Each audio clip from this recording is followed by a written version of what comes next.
field to get injured 12 seconds into the game. Talk about, how you all, what that changed in your game plan, and then also how that could have possibly affected TCU. I didn't change my game plan. It made me sick to my stomach seeing that. Great player like that, big part of this program. I've been through it before. There's no explanation for it. And obviously, with him not playing, it was a huge loss. But it ain't about it's about this kid. I told Trent's been through this before. I think everybody's been coaching a long time. As these things happen and you can't explain it and you can't overcome it. And I'm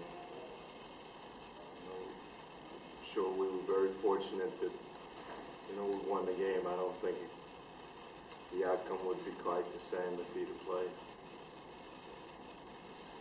You guys led the entire game. I mean, how big was that? Just kind of making them, chase you guys. And I know they closed the gap in one possession.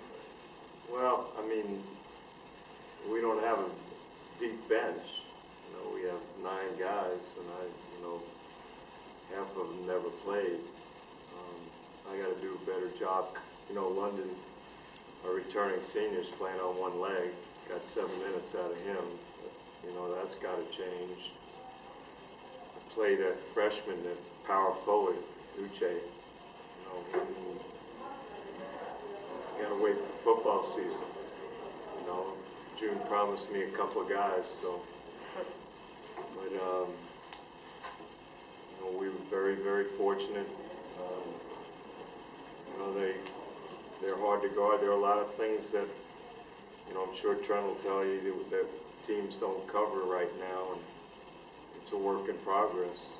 But this certainly prepared us. There are a lot of things that we saw tonight we haven't gone over in practice that, hopefully we can do a better job of preparing. I didn't think we were prepared against Loyola, and we got through it because we made free throws and got to the line, and I think we rebounded and defended as well as we can, so that helped us.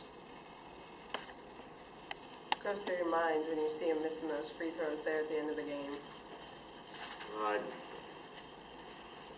never worried about that. I'm thrilled we get to the free throw line.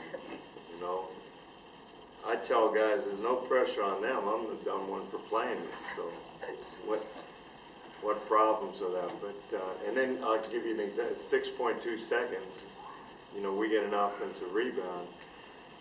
I was going to call a timeout, but we only had one, so I didn't want to do that. But we hadn't gone over about fouling.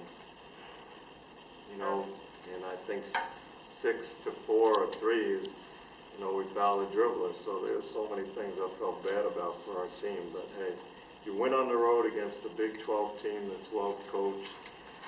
It's a huge step for us. And this is going to be a great rivalry because I love the guy.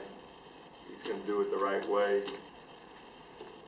I only want to play him once, and I wish it was in the NCAA tournament. So. You think it'd be different if it was even later in the season? I'm not the tournament, but just later in the season, they're going to be ready. But hey, look what they lost tonight. I mean, think about it. How many teams can afford to lose your best player in 12 seconds to go? I don't know how kids can, not take that and feel bad about it. It's a killer, right? When I was at Kansas, kid that was at the game tonight named Archie Marshall tore a knee in the NCAA tournament Final Four in Dallas. Comes back his senior year. After sitting out a year, tears the other knee up early in the season. But there's the next man, so he's got to step up. Larry, until the other night, you've been out of college. You got to talk loud. Okay. Till the other night, you've been out of college coaching for 25 years. How different is it being back on the bench in a college game? Well, I'm figuring out how much I forgot, how much I need to learn. I don't know about these timeouts. They have more timeouts than the NBA. I didn't realize that on the road you couldn't have the defense on your half. I've always had defense, you know, the second half. I didn't know that. I don't know about, you know, they have a coaching box in the NBA. But that's for guys like me, not Phil Jackson and those people. And, you know, I'm constantly going over. There's a lot of things. I thought about, you can't substitute when a guy's shooting a free throw. Stop. You know, there are a lot of things I'm learning. But I got a great staff that are walking me through this, and hopefully I'll do better. But I love it. You know, I love the people involved in the game, and I love being part of it. And I know Trent's here, but we got to keep kids in Texas here, and we're both going to do everything we can to make the game better. And that's the neat part. Anything else? Thank you. Thank you. Thanks, Coach.